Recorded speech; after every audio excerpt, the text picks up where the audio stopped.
Thank you very much, Mr. Chairman. Let me thank the panel for being with us today. Mr. Shaw, you indicated in response to a question from the chairman that you, quote, "I'm committed to doing what's right," end quote. Well, I think all of us are committed to doing what's right, but the devil is in the details. Mr. Shaw, Wall Street, about a decade ago, in order to increase the profits they were earning in the rail industry, implemented a program called Precision Scheduled Railroading. The result of that is that Norfolk Southern reduced its workforce by almost 40% over 6 years.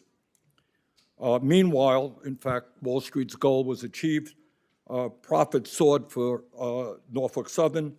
You made over $3 billion in profits last year. I have been told by workers who work for your company and other rail companies that they are now being asked to do more work with fewer workers, and that includes safety inspections.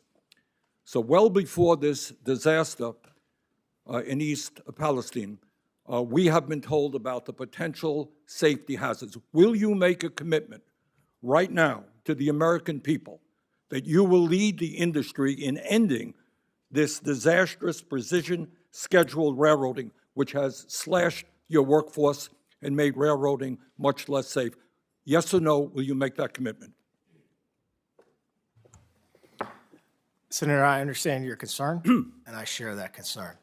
And if you'll permit, I have a couple points on that. I became CEO in May of last year. Ever since that point, Senator, we've been on a hiring spree. The number of employees at Norfolk Southern today is 1,500 more than it was this time last year. You'll forgive me, I don't mean to be rude. We just don't have a whole lot of time. Yeah, I understand that, but you will not deny what you're trying to do is rebuild from the massive layoffs that took place. My question back to you again. Wall Street, not the industry, imposed this on the industry. Wall Street said we're not making enough money. Cut workers, cut workers, cut workers, even if it endangers safety. My question to you, very simply, sir, will you lead the industry in doing away with precision scheduled railroading? That concept. Senator, in December of last year, I charted a new course in the industry.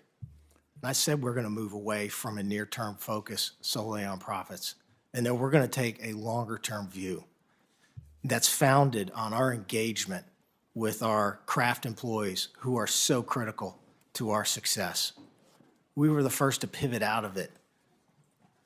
All right, well, let me jump in again. I apologize for cutting you off here, but when you talk about your employees, the entire country, I think, was shocked to learn a number of months ago that your employees, rail workers, who work in a dangerous job in all kinds of weather, had zero paid sick days.